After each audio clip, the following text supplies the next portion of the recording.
Hello, everyone, and welcome again to another Teacher Joseph podcast. Today, I want to talk a little bit about motivation. But before I do that, I want to tell you a little story. Next weekend is Easter, and the Friday and Monday will be public holidays here in the UK, which gives some people a long weekend. Most people don't really celebrate Easter anymore, partly because, well, no one's really religious these days, but the other reason is because people just prefer to work and take the holiday when it's more suitable for them. Now, on the Friday, which is referred to as Good Friday, we eat a special kind of cake, and that cake is called hot cross bun. Hot cross buns are sweet cakes which we eat on Good Friday, and it's been like that for hundreds of years. It's like a little sweet cake full of sugar, and it has a cross on the top of it. Now, one of our supermarkets has caused outrage because they've decided that they want to take away the cross and put in a tick. Now, you might think, well, who cares? Because, wow, we're not really religious anymore. Nobody really cares. But it sparked outrage. And when something sparks outrage, well, that simply means that nobody likes it, and some people are very angry.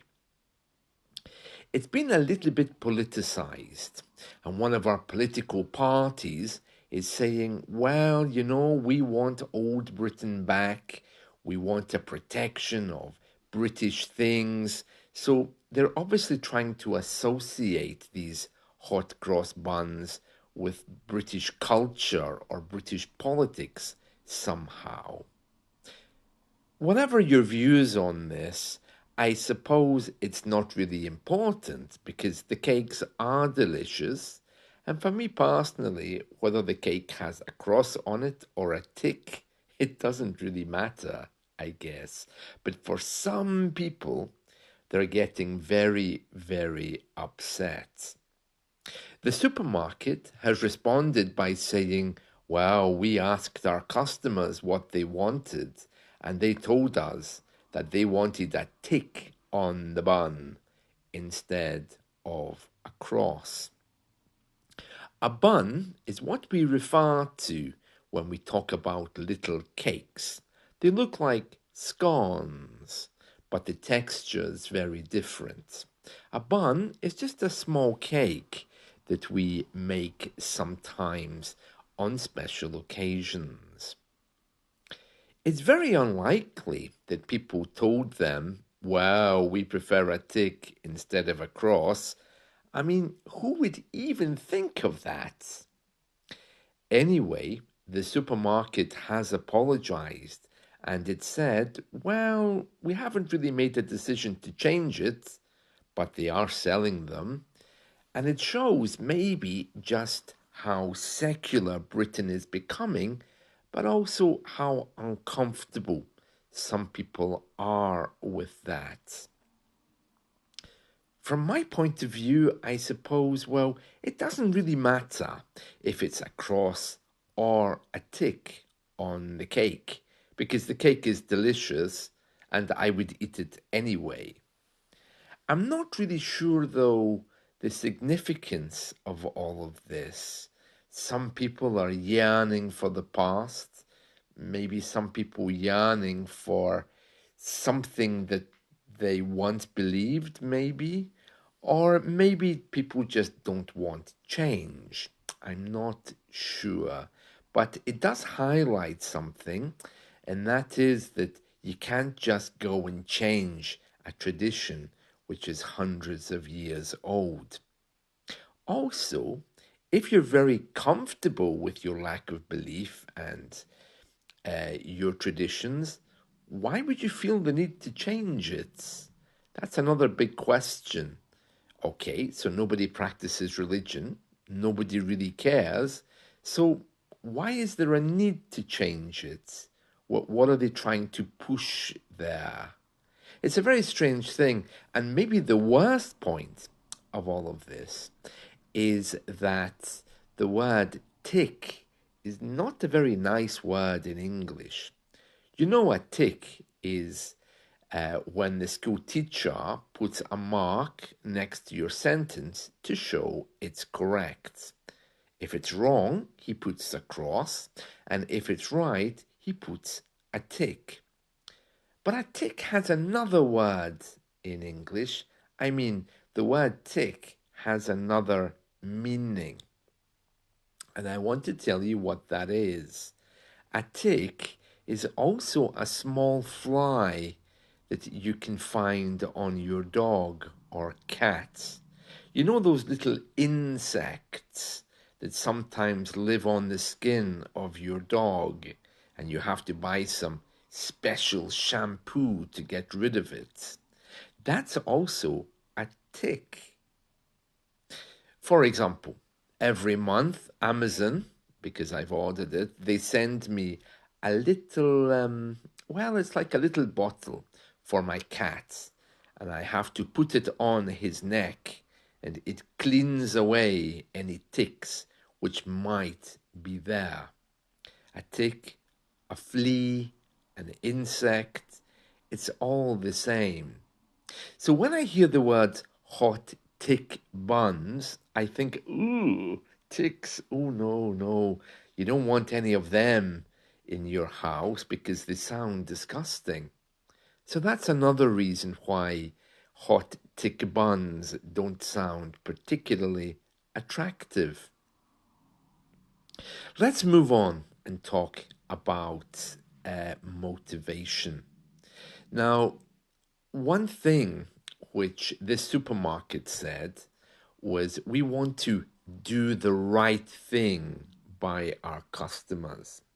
Now, doing the right thing is something which many people get very confused about when they start talking about being motivated to learn. We're all taught that you have to sit in a classroom, face the front, shut up, have an open book, have a pen in your hand, while a teacher walks around staring at people and telling them to behave. That's how many of us grew up. And so when it comes to learning a language, many of us think, ooh, I don't know if I want to do that. Does this mean getting a table, a chair, a pen, and sitting there for an hour a day? Oh no, no. What a horrible thought. It doesn't have to be like that. Actually, these days, learning is much more simple. You can learn by talking. You can learn passively. And these days, language is absolutely everywhere. If your TV is like mine, you just turn it on and you're going to find something in another language. Even your smartphone. I can guarantee you that with 5 clicks or less, you'll be streaming something from the English speaking world. So we no longer have to go through that horrible ritual of being punished by a teacher and sitting in a classroom with an open book, being so afraid that we don't know what to write. I know what you're going to say. You're going to say, well, Teacher Joseph, if learning is so easy, why can't I do it easily? Well, it's probably because of a few reasons. One reason is time management. Most of us these days are so busy that we really don't know how to manage our time. well. The second reason is because we probably don't have the right learning materials. Some of us just jump right in and we buy a book that's way above our learning level, then realize that even to find the meaning of a sentence can take hours. There's other people who buy things that are too easy, and although they're very proud of themselves for being able to get through a whole English book, they realize that they've not actually learned very much. They're just going over the basics. So how do we do it then? I mean, how do we push ourselves forward to get to the next level in a way that's using our time effectively? I think the answer lies with passion and creativity. Passion plus creativity equals the perfect English lesson. Now, again, if you think back to your school days, you were told, no, academia is more important. You sacrifice how you feel for the purposes of the book and the greater good of the school and the classroom. Those days have gone. These days, it's the complete opposite. You don't sacrifice anything. You tap into your natural gifts and powers. The things which bring you joy are the things which hold the key to your learning. Now, let's say, for example, that you love fish. I do too. I think they're delicious. But let's say, for example, you love fish because you like the aquarium. You like to put fish in your aquarium. You like to watch them swimming. Naturally, for you, it's something which you love. So, why would you not use that as a starting point for your English? After all, you do love it. So, automatically, it brings about an energy which you can create with. Now, let's just put that another way. The book that the teacher gave you, or the book that you bought to learn English with, is a dry grammar book. Or worse still, it's a book about the war, and you hate the war. So, which of those two things are more attractive for you?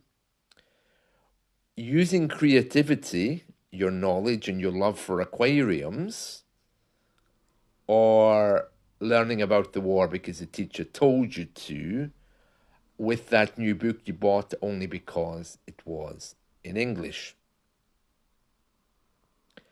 It's a lot to think about, isn't it? But it's not so hard. So you tap into your natural passion. From there, you begin to create. And before you know it, you have a list of words which you want to learn because they're relevant. And that is how you start learning alone. Where a teacher comes in is you simply get a teacher to hold you accountable. You tell the teacher what your goals are. The teacher is going to ask you questions like, did you read that book about the aquarium? What words did you learn? Which ones were new? And more importantly, did you enjoy it? This is how you should be operating your English learning. You have the teacher there who's holding you accountable. You also have your personal interests which push you forward. Now, if you don't want to do that, you can ask a teacher to give you a book to help you. But remember, teachers aren't mind readers.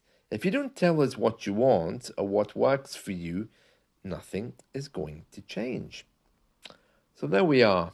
Those are some hints and tips if you're looking at working without a teacher. Okay, Get a teacher who's going to hold you accountable, not do the work for you.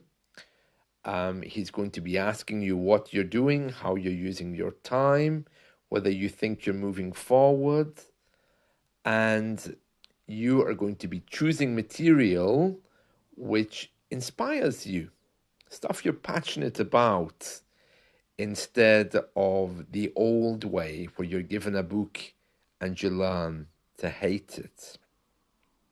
Now, if you are learning English and you do really have a thing for discipline, many of us, we want the teacher to discipline us. You will behave. You will arrive on time. If you're looking for that kind of teacher, those days have gone. But you'd be better to choose a teacher in your own country because they would be more familiar with how you were taught in the past. However, in the West these days, everything is all about person-centered learning, how the person feels, what the person responds to, and that's more than likely the way you'll be taught. From my experience of e-learning and e-learning on different platforms, you'll probably find that most of the teachers, we do have materials we can give you, but most of the people we find on e-learning are people who have already been learning. They know what they want. They don't just come with nothing and say, okay, teach me. They're looking for encouragement. They're looking for something more. And that's why teachers in e-learning, because it's one-to-one, we tend to be more like psychologists. We're kind of looking inside your head, saying, okay, what's happening for you? Why aren't you learning? Well, that's all I wanted to say today. I hope you found this useful. Let's talk again soon. See you. Bye.